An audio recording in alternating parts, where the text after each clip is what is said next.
នៅកាស៊ីណូខ្ញុំហ្មងណា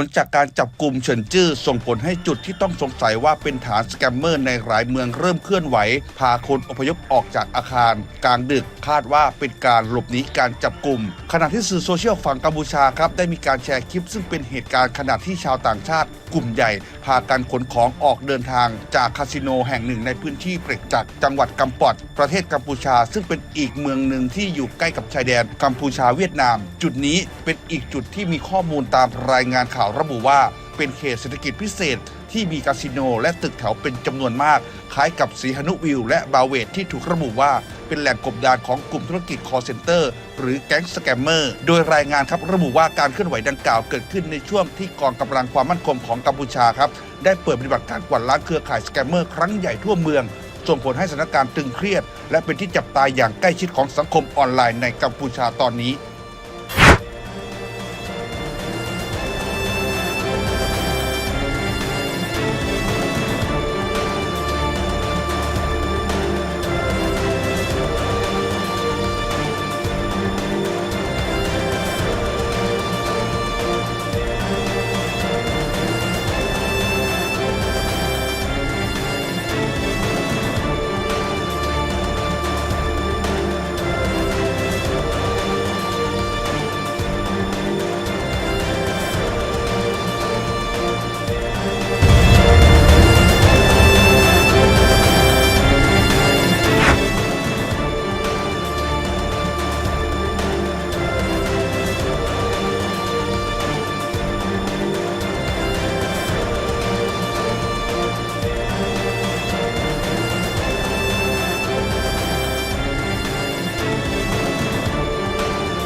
អូយអ្នកស្មាតផលអ្នកគ្នា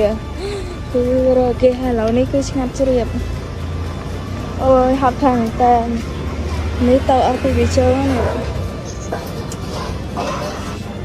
ខែvẫn tầm trungទៅតដល់តមានកន្លែងដេកសុបហងហត់អូយឡើងវាលមើលដល់បើស្មាតផលអូrồi anh đồ mày chân ấy tao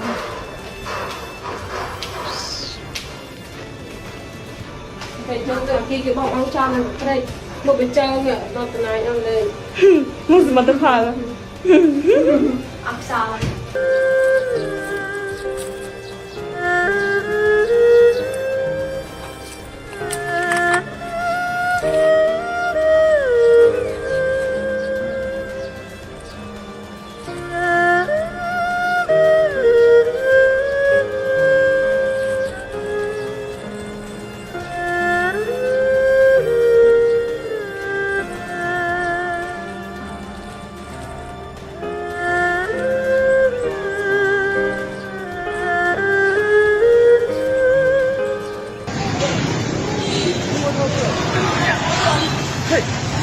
bánh thêm bánh thêm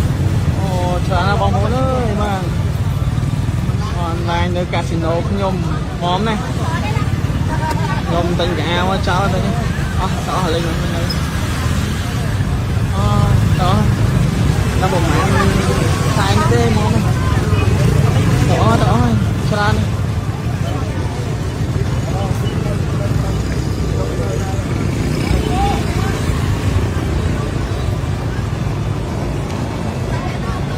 អត់ទេចាំ scan ទៅឲ្យមក scan ទៅ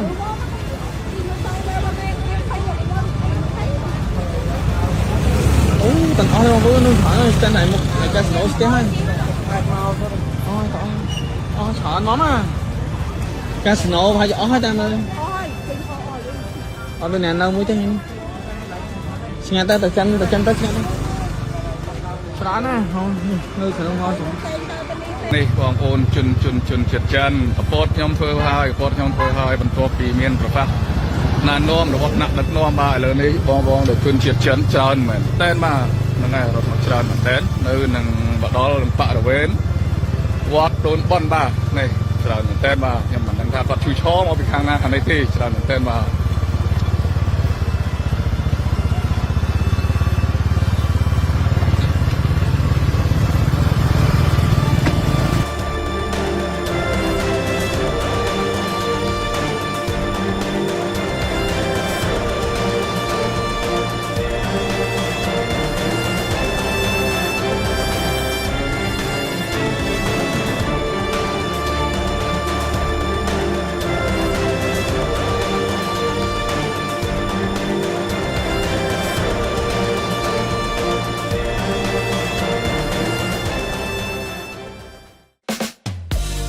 อยากจะขอเชิญชวนพ่อแม่พี่น้องสมัครเป็นสมาชิก Top Fan Top Member